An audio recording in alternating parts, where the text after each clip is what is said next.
Wednesday is here! Charlie reads Twilight! This week I'm going to have a go at reading a bit of Twilight, starting where he left off. Chapter 16. Carlisle. I'm just going to call her Carly from now on, actually. I prefer that. Okay, Stephanie Meyer has now referenced that Carly is a man. I thought she was a girl. Where are you going to start? The wagoner, Edward replied, placing one hand lightly on my shoulder. Every time he touched me, in even the most casual way, my heart had an audible reaction. It was more embarrassing with Carly there. See, I thought that when she said an audible reaction that Bella could hear her own heartbeat.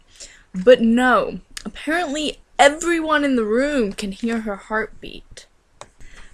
Now that's quite scary, because if I was in a room and I could hear someone's heartbeat, I would be like, holy crap, what is wrong with you? You need a doctor. Doesn't sound right. So it's starting to dawn on me that I've not joined this book in a vaguely interesting part, but no, I have started in a Edward history lesson.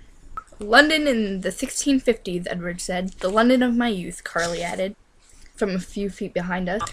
A few feet. Now, let's go back to the heart thing. Okay, he or she is a few feet behind Bella, and he can hear her heartbeat. Something wrong with Bella.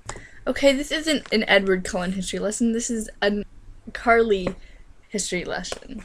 Carly's backstory is she's a vampire, obviously. Studied by night, planned by day.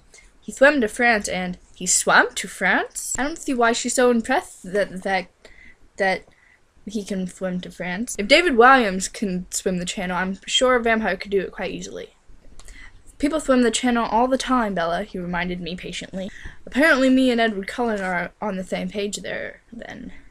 I won't interrupt again, I promise, said Bella. He chuckled darkly. Okay, so if this is chuckling, then how do you chuckle darkly? He chuckled darkly and finished his sentence. Because technically we don't need to breathe. Well, technically we don't need to breathe. Well, Edward Cullen, you are a monster. I've got 8 pages of this left. Apparently, when Edward says he doesn't need to breathe, Bella goes, "Oh my god, you don't need to breathe, you're so mental."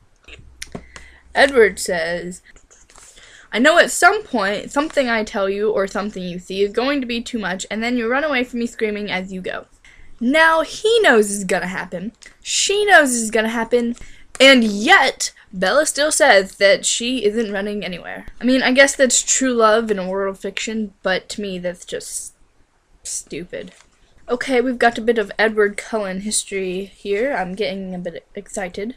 I wasn't sold on his life of abstinence, so I resented him for curbing my appetite, so I went off on my own for a time, and I started killing people.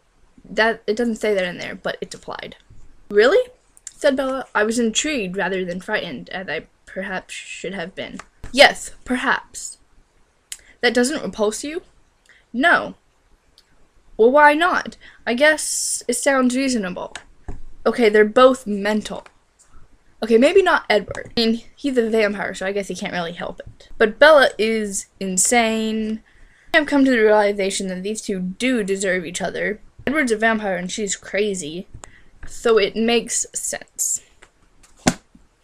And then a vampire walks in and says, "You want to go play baseball in a storm?" And then the chapter ends. So that's the experience I've had of Twilight. I'm going to put this book down and never pick it up again.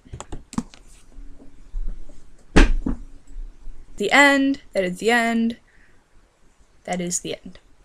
Now what you just saw was me redoing Charlie Is So Cool Like's video of Charlie Reads Twilight. Now, his version is much better. I kind of left out a few words or changed maybe. Whatever. I did the challenge and now I'm gonna edit this 23-minute long video. Bye. Thanks for watching, and the link is right here and in the down bar. Bye-bye.